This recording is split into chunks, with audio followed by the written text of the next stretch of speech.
Hier après-midi, l'association des Gilets jaunes du Bassin Sud et Hautes-Landes ont organisé un rassemblement près de l'étang de Biganos en hommage aux 11 personnes décédées durant les manifestations. Une trentaine de personnes présentes ont pu déposer bougies et gerbes de fleurs, là où une stèle en la mémoire des victimes et blessés sera prochainement érigée. Les Gilets jaunes ont également prévu d'organiser une marche blanche d'ici quelques semaines à travers la commune.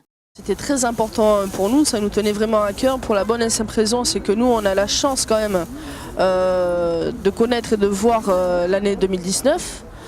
Or tous ceux qui sont disparus, qui sont partis n'ont pas eu cette chance et c'est pour ça qu'on voulait absolument faire quelque chose dès le début de l'année 2019 pour leur rendre hommage et aussi et surtout en respect et en soutien à M. Éric Drouet, qui a été incarcéré pour la même raison, c'est-à-dire que lui aussi a voulu rendre un hommage et il a été malheureusement incarcéré pour ça et il sera bientôt jugé pour ça.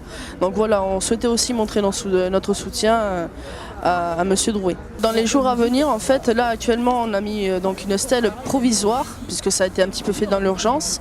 Il y a vraiment une stèle définitive qui est en cours de création.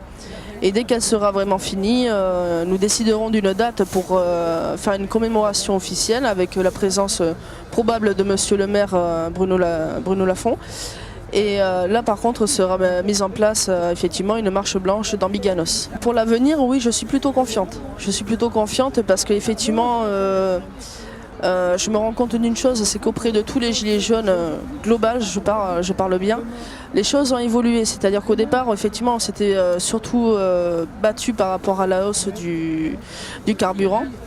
Et là, en fait, beaucoup de gilets jaunes ont pris conscience que ce n'était pas le seul point, la seule problématique en fait.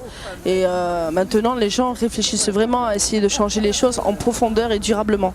Et donc, effectivement, je suis assez confiante. Je pense que le mouvement va perdurer jusqu'à ce qu'on obtienne ce qu'on veut. Nous, dans le cadre de notre association, de notre groupe, le nombre de personnes n'a pas faibli, loin de là. Et je pense effectivement que les choses vont avancer.